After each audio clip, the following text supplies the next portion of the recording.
રાજકોટના ગ્રામ્ય વિસ્તારોમાં દીપડાની દહેશત મળી જોવા. પહેલા વાગોદળ, બાદમાં મુંજકા અને હવે કણકોટ ગામની સીમા દીપડો દેખાયાની થઈ રહી છે લોકોમાં ચર્ચા. દીપડાની દહેશતથી રાજકોટની આજુબાજુના ગામના ગ્રામજનોમાં ભયનો માહોલ. દીપડાને પકડવા વન વિભાગ દ્વારા પાંજરા મૂકી દીપડાની શોધખોળ શરૂ કરી. ભરત ભરડવા સાથે રોહિત ભોજાણી, રાજકોટ.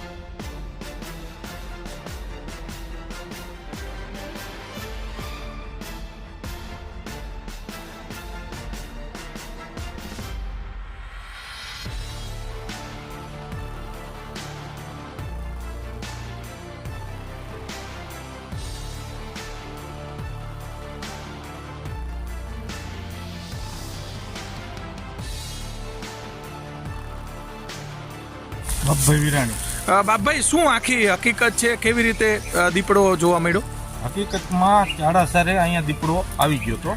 અહીંયા સાંઈ અહીંયા ફૂતો હતો તો લાલભાઈ આવ્યા, એને નડી ખાઈ સીધી જોઈ ગયા એટલે સીધો વંડી ટપી અને લાલભાઈ બહાર નીકળી ગયા.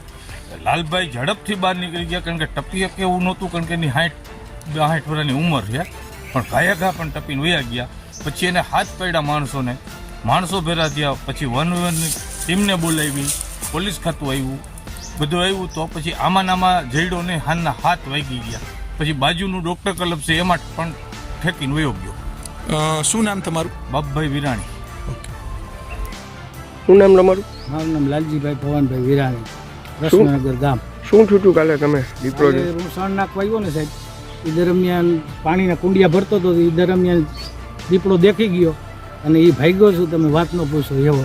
મોત ભારી ગયો તો એ વિન્ડો ઠેકીને સીધો નીકળી ગયો બહાર. એટલે સીધો ગામવાળાને ફોન કર્યો, વન વિભાગને ફોન કર્યો. એટલે એ લોકો 20-25 મિનિટમાં એ લોકો આવી ગયા હતા. પોડન કરી લીધું બધે, પણ પછી અંધારું થઈ ગયું હતું. કદાચ દીપડો વયો ગયો હોય. મેં દેખ્યો પણ એ લોકોએ નથી દેખ્યો.